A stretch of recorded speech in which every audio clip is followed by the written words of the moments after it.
Hello everyone, enjoy your viewing. Every day had been the same, a comfortable rhythm, where I could almost predict the sound of my slippers on the old wooden floors and the steady ticking of the clock on the mantel. I had settled into my routine, and for a while, it seemed as though nothing could disturb my peace. The garden bloomed in spring, the apples ripened by fall, and I spent my days moving slowly through the house David and I had built together. A house full of memories, where his laughter still echoed in the walls, even though he had been gone for so long. But that morning everything changed. The phone rang, and when I saw his name on the screen, Martin, I felt a shiver creep down my spine. My son, who hadn't called me in weeks, had never sounded so distant before. His voice, usually steady and familiar, was now strained, cracked like old wood under pressure. "Mom, we need to talk," he said. And right there I knew that this wasn't just a quick check-in, or a call to say hello. Something was wrong. Very wrong. My hand tightened around the phone as I felt my heart start to race. Was it his job? His health? Was something happening with his children? He'd always been a good son, a little distant perhaps, but kind. I had no idea how much had changed in those months since I last saw him, and for a moment I thought I might be too old to understand what was really going on. But he went on. It wasn't just a little financial hiccup. No, it was worse. They were drowning. He and Corolla had bills piling up. Their debts stacked like towers they couldn't climb. No money for food, for rent, for the car payments.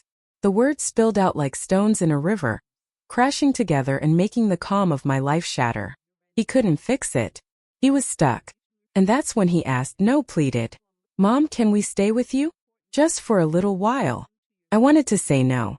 I wanted to tell him that it wasn't possible, that the house had been mine, that I was fine alone, that I had built my own little world here and wasn't about to let anyone disturb it. But I didn't say that. Not right away. He was my son, and I could hear the panic in his voice, the weight of someone on the verge of collapse.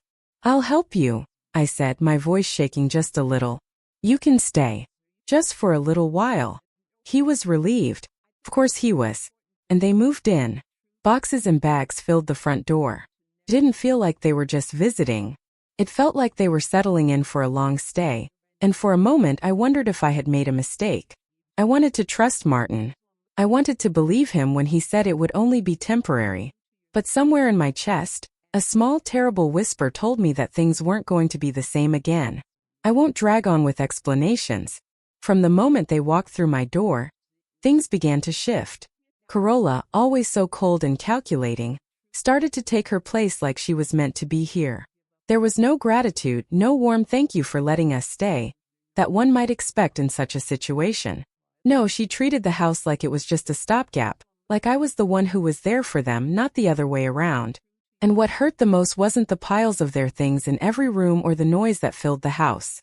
No, it was the subtle, almost unspoken way they began to take over. Little by little, the house was no longer mine. The space was theirs. The kitchen felt smaller, the walls closer, and the air thicker. Even the things I had lived with for years, the smells of fresh-baked bread, the ticking clock on the mantel, felt foreign when they moved in. I didn't say anything at first. I told myself it was temporary. But then it happened. One evening I overheard a conversation between Martin and Corolla. It was meant to be a private conversation, but the walls are thin and their voices carried. Martin said the words I dreaded to hear. "This can't go on forever. We need to make changes." The way Corolla's voice cut through the air made my stomach drop. "You're too old to keep running things. You don't need all this space, do you?" I wanted to say something, to argue that this was still my house, my home. But something in me held back. I couldn't argue. Not when I saw the way they were already making plans. I wasn't part of those plans anymore. In their eyes, I was just a piece of the puzzle, an obstacle to their success, to their new life. And then came the day that I knew it was all slipping away. I walked into the kitchen, expecting to pour myself a cup of tea and sit by the window like I always did. But Corolla was standing there, her face set in that mask of control that she had worn from the start. "Martha," she said, her voice flat, "you need to start paying rent. It's only fair." It felt like the floor dropped beneath me. Rent. In my own home. My hand shook as I gripped the edge of the counter. The shock didn't come in a wave. It came in slow, precise hits, each one a reminder that I wasn't the matriarch here anymore. I was the problem. I was the burden. I didn't know what to say. There was no room for negotiation. No room for explanation. They had made their decision, and I had to make mine. Rent. I said, my voice barely above a whisper. You want me to pay you rent? Her smile was all teeth, all condescension. Yes, Martha. That's the deal. I stared at her, and everything that had been building up over the past few weeks surged within me. I was no longer just an old woman in a rocking chair. I wasn't just the widow with a home full of memories. This was it. The breaking point. I took a deep breath, one that felt like it could fill the room. You want me to pay? I asked again, my voice low and steady. Then you will pay too. The next morning, after that night when Corolla once again demanded that I pay rent, I woke up early. The sun was just beginning to stretch its golden fingers over the horizon, and the house was still wrapped in darkness. I sat on the bed, staring at the ceiling where Victor and I used to dream about our future.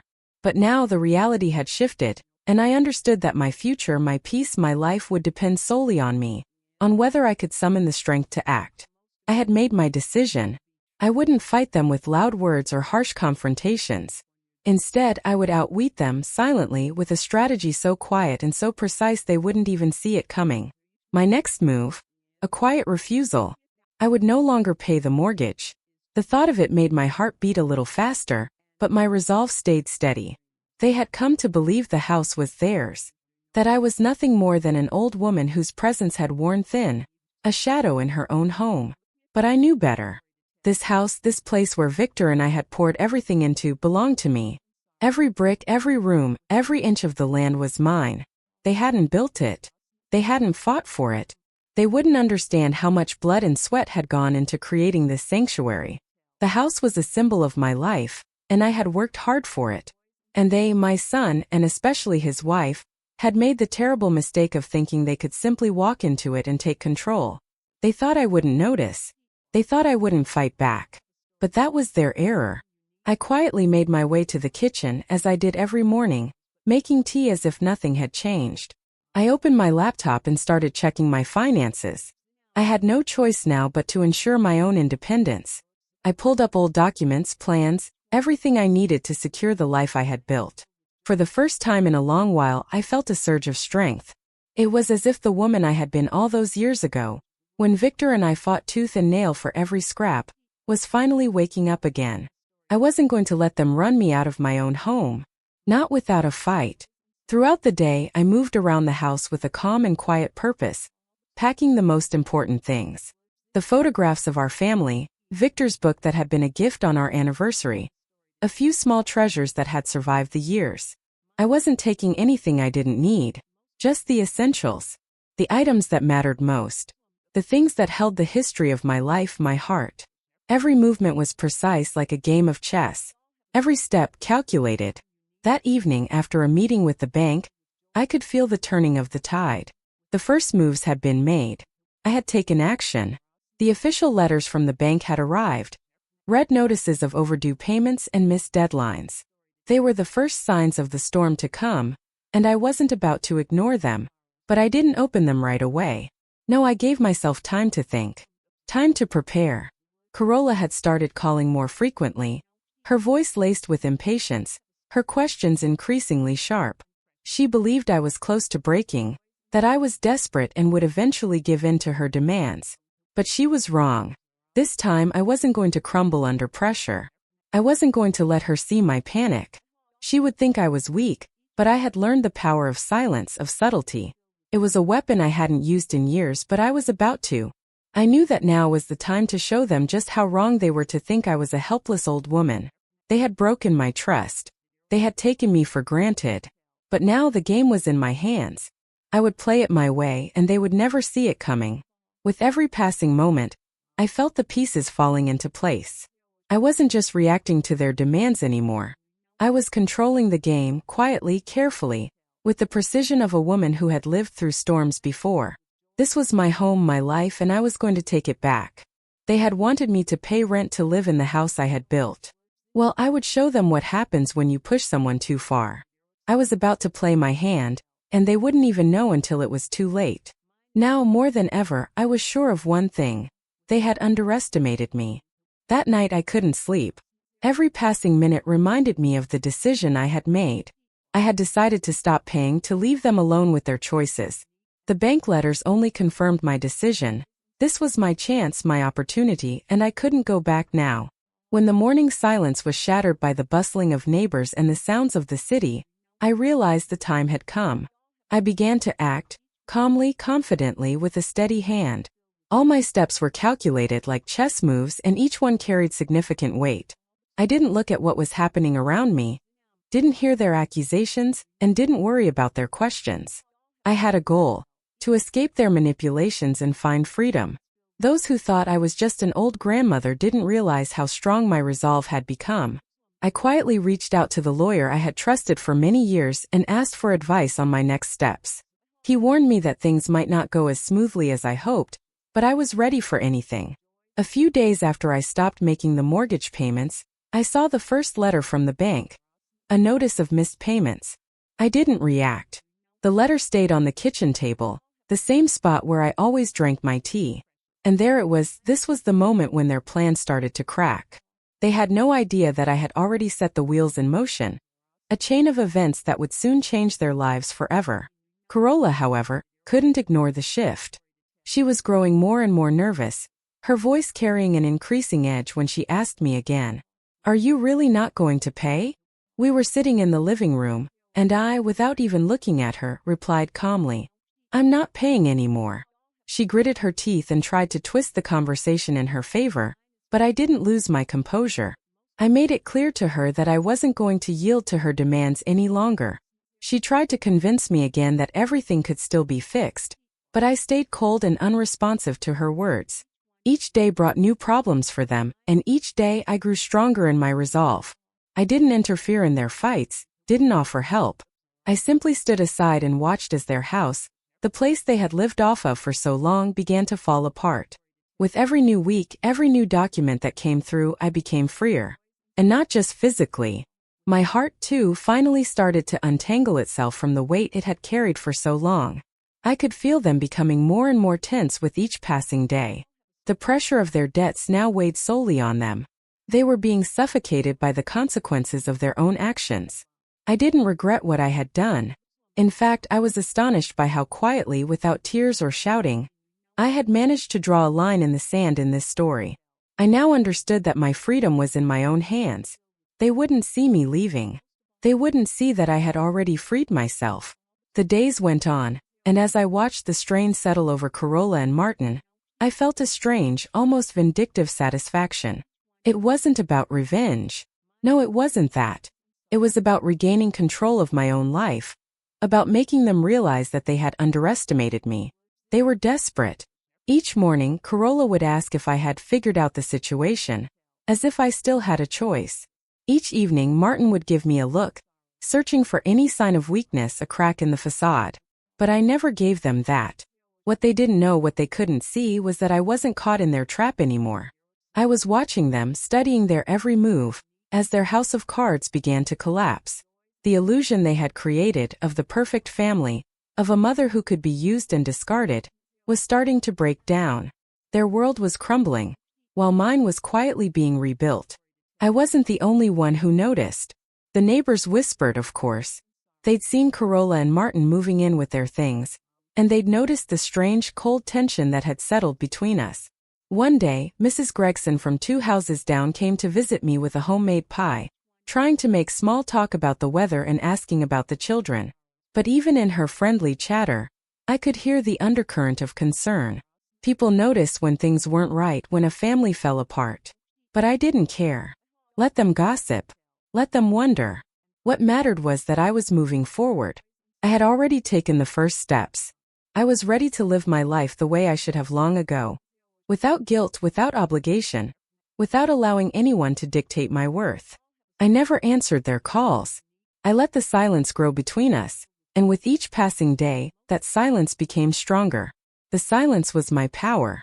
It was the absence of the fight they were waiting for. The fight that would never come. Every morning, I took small actions to further detach myself. I quietly moved the things that mattered to me. My old family albums, my favorite chair, a few treasured books into my new space. It wasn't much yet, but every little bit made a difference. I would find peace in my new home, in the quiet I hadn't known for so long.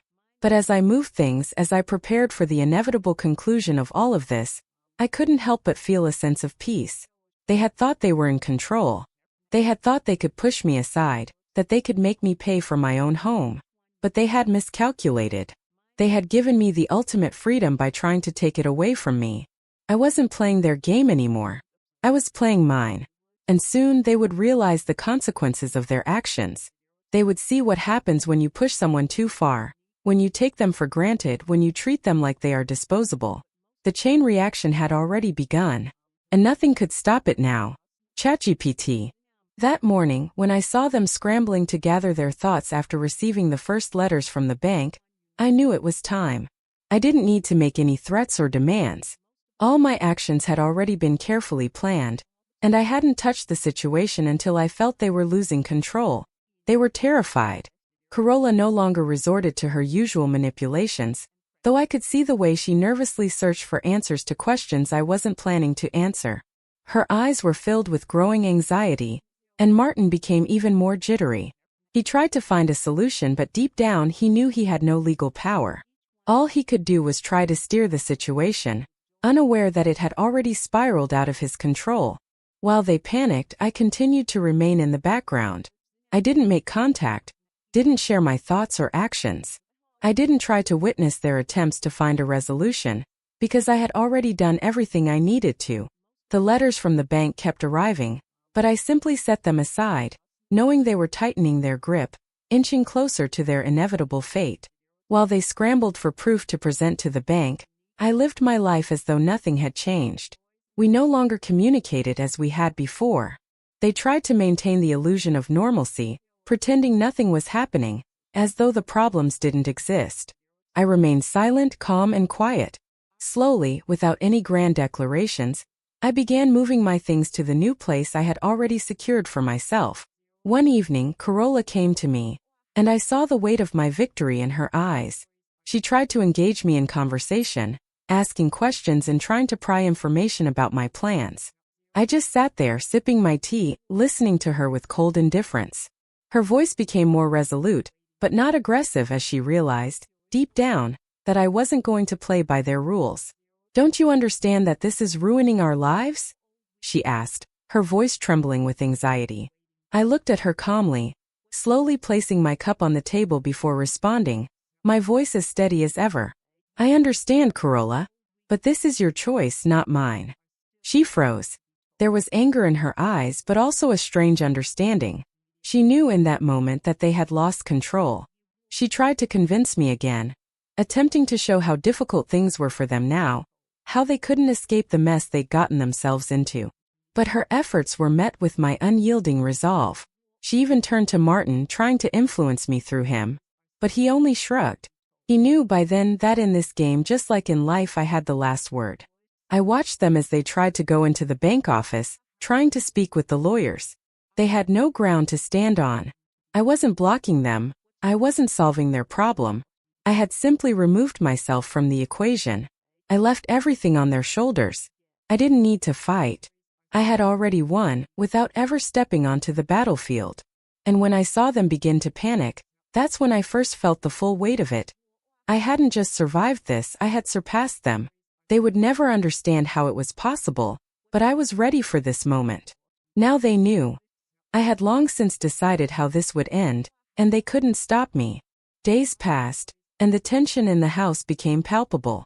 Corolla would walk around, her eyes constantly darting, trying to figure out how to fix things. Martin, too, would retreat into himself, his worry growing by the hour. But I wasn't worried. I was calm, detached, and resolute.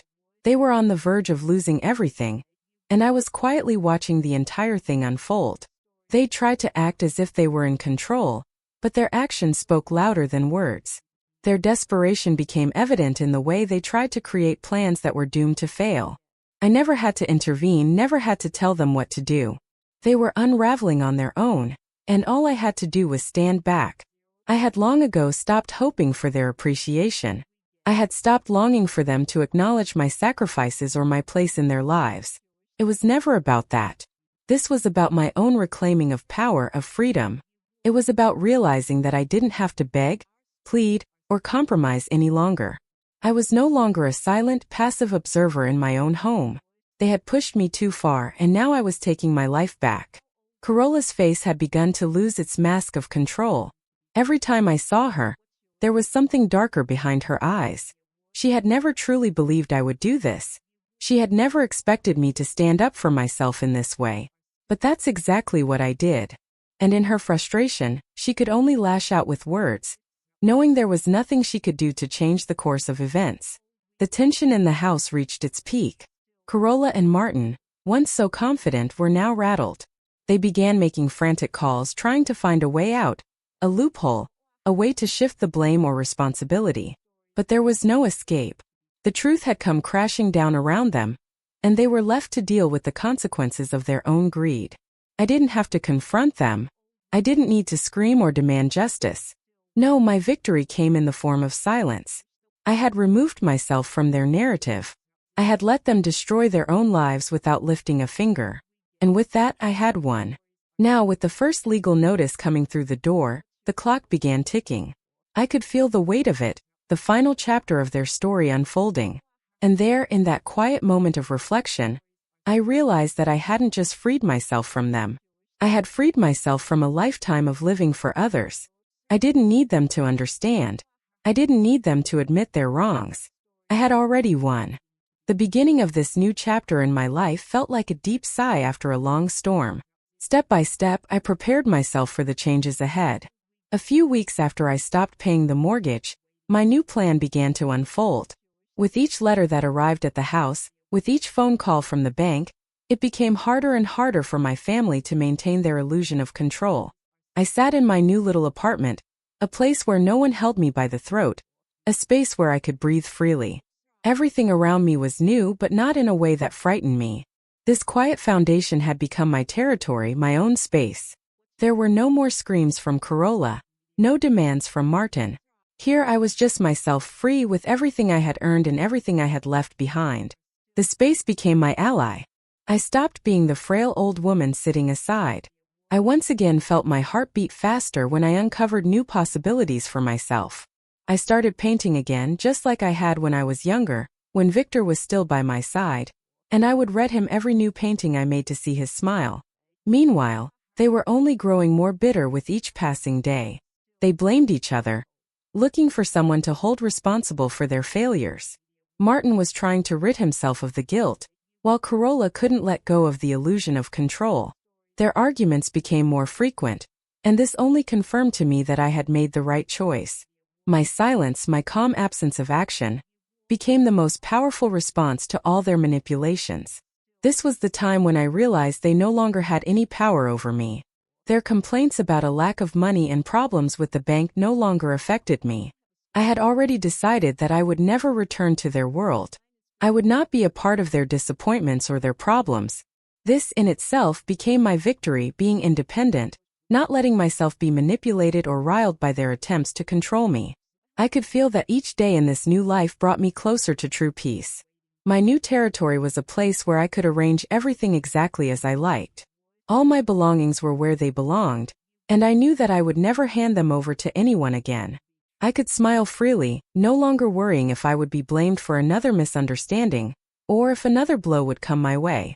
There was no room here for the things my family had tried to impose on me. I was stubborn as always, and my strength lay in my silence. They never understood that I had already freed myself from their influence. I had built a new reality, one where every step, every day belonged only to me. The first time I woke up in my new home, I took a moment to let the silence settle around me. The quiet in this space was not empty. It was full of promise. There was a comfort in knowing that I was in control here, that no one could dictate my movements or my emotions. I allowed myself to breathe deeply, to take in the tranquility that now surrounded me. I didn't regret my decision, not for a single moment. I had lived through years of guilt, manipulation, and emotional games. But now, in my own little corner of the world, I was free. My heart had stopped being weighed down by their presence, by the suffocating pressure of their needs.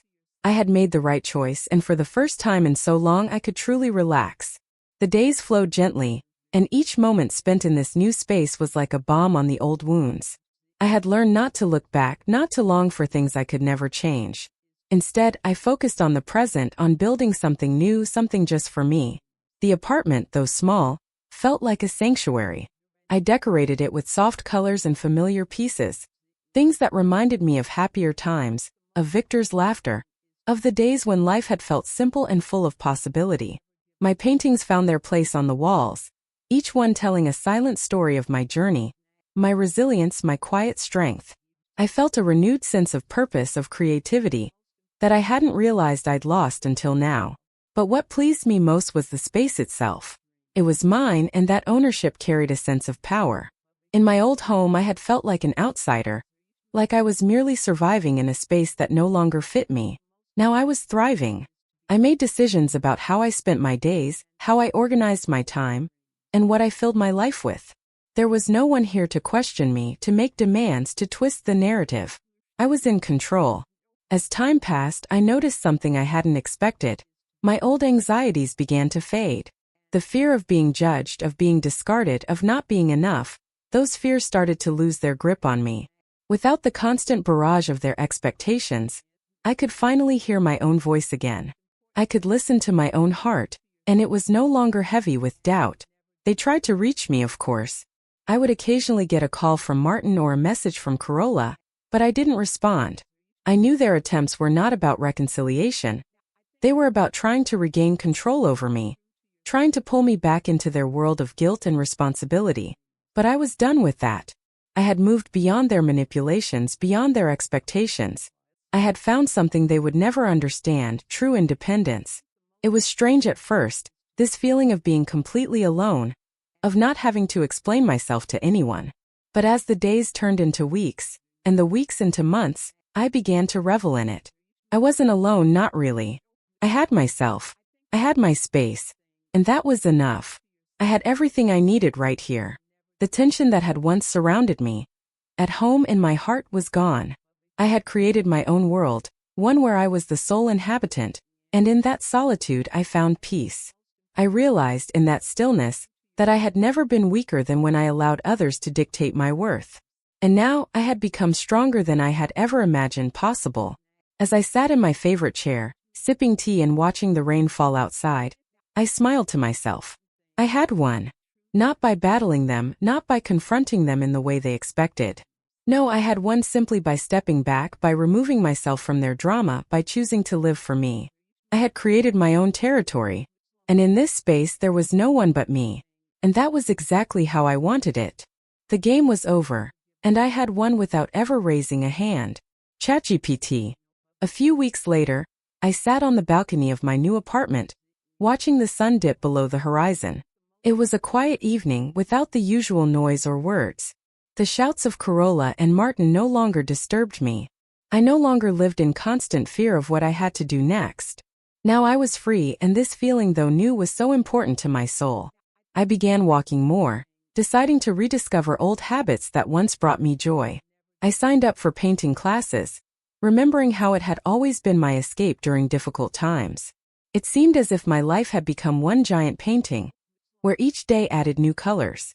Victor wasn't with me anymore, but I could feel his presence in every brushstroke. With every step I took in my new life, I felt more and more liberated from the old chains.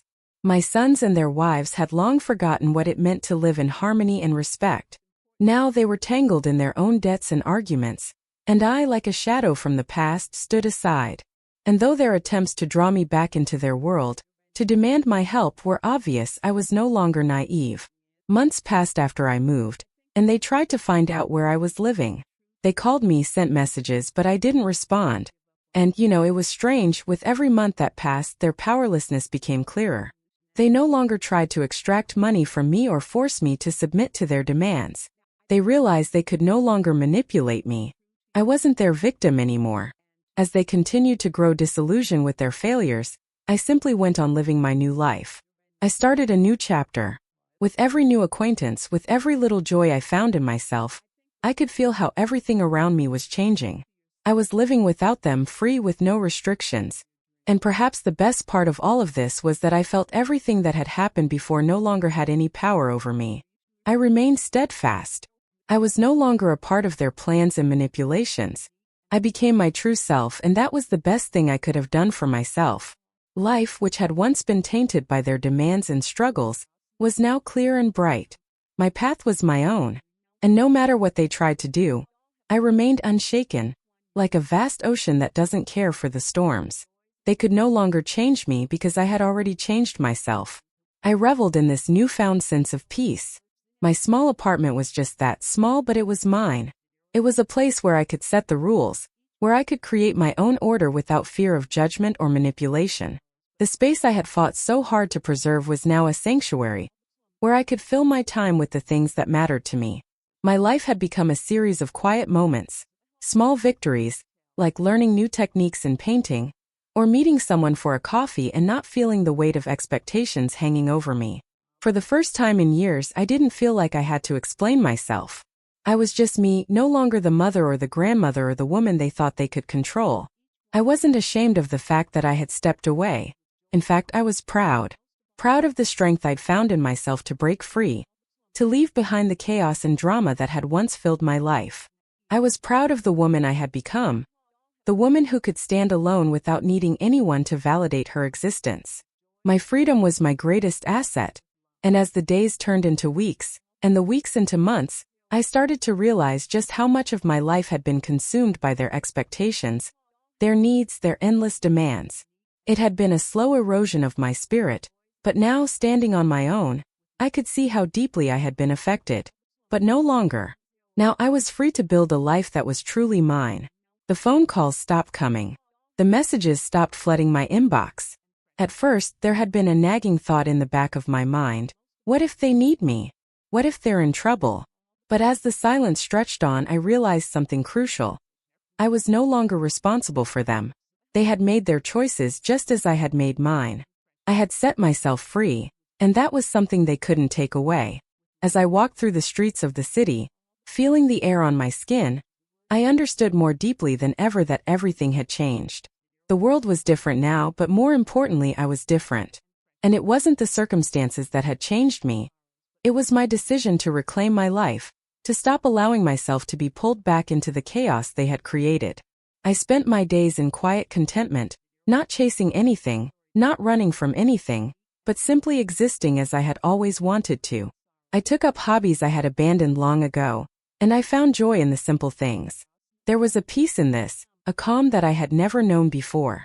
The kind of peace that comes with knowing that you have done all you can for others, and now it's time to live for yourself. It was a strange feeling, this freedom. It felt unfamiliar at first, like a new coat that you're not sure fits, but soon enough, you realize it was made just for you. I was the only one who could wear it, and it was mine to keep. And so, as the seasons changed and the city around me continued its hustle and bustle, I found my place. My own space. My own peace. I wasn't sure what the future held, but for the first time it didn't matter. Because whatever came, I would face it as the person I had always been, strong, resolute, and free. Everything changes, yes. But not me. Not anymore. The following weeks were calm. I didn't rush, didn't hustle. It seemed as though all the chaos that had once been my life had been left behind, and now everything flowed on its own path. They were no longer a part of my days, and I didn't feel regret or sorrow. I didn't mourn the decisions I had made, nor was I angry. There was only calmness and certainty, like water flowing quietly and serenely along its course, regardless of the rocks and obstacles in its way. Corolla no longer called, and while I still received letters from the bank, my actions had already done their job. Martin tried reaching out, attempting to resolve all the issues, but by then it was too late for him, just as it was for his wife. They had forgotten the most important thing, that a mother had always been a source of stability and love. When they began demanding more than I could give, I lost everything, but not in the way they thought. I was free. Free from their demands and from their painful influence. They would never understand that I left them not out of hatred or revenge, but with the desire to find peace, to reconcile with myself. I had let them go, and that was the best decision I had ever made. One day, while sitting on the balcony and watching the sunset, I realized that every step I had taken had led me to this moment. the moment when I could finally release them. They were no longer part of my story. I was the sole author of my life. All this time I had been trying to find my way back to myself. And now I had found it. Sitting there on my balcony, I could say with confidence, I have received what I have long deserved. My peace and my freedom, they are not for sale. My struggle didn't end in shouting in a fight. It ended in silence. And in that silence I found my victory. Now I was free, not only from them but from everything that had kept me trapped in their manipulations. I was free, and it was the best feeling I had ever known. I wouldn't return to the past, and I wouldn't look back. The path I walk is mine alone. And now I know that I will never again allow myself to be pulled into someone else's games. They were lost to me, and I once again was in my own home. The evening breeze swept across my balcony as I sat there, letting my thoughts drift with the sunset. I thought about all the years I had spent trying to be everything they needed, everything they demanded. And then I thought about the woman I had become. A woman who had finally taken control of her life. The freedom I had fought for was now mine to keep. I didn't need anyone to validate it, didn't need anyone to approve of it. It was my own. And with that, I knew I had won, not just over them but over the fears and doubts that had once held me captive. I no longer worried about their judgment. I no longer worried about what they thought of me. I was no longer the woman defined by her sacrifices for others. I was the woman who had learned to stand on her own, to be her own person. The sun dipped lower, casting a soft orange glow across the sky. I smiled softly to myself. The journey wasn't easy, but it had been worth every step. I had fought for my peace and now I had it. There was no going back, no reason to look back. Only forward. And as the stars began to emerge, one by one, I whispered to the quiet night, I am free. And I am finally at peace. No more battles. No more manipulations. I had let them go, and in doing so I had found myself. The weight that had once held me down had lifted, and now I stood tall in the space I had made for myself. This was the life I had chosen. Free, unburdened, and filled with the quiet strength of someone who had endured and emerged stronger. And with each passing day, I felt more certain that I had made the right choice. They had left my life and I had left them behind. Thanks for watching. Bye bye.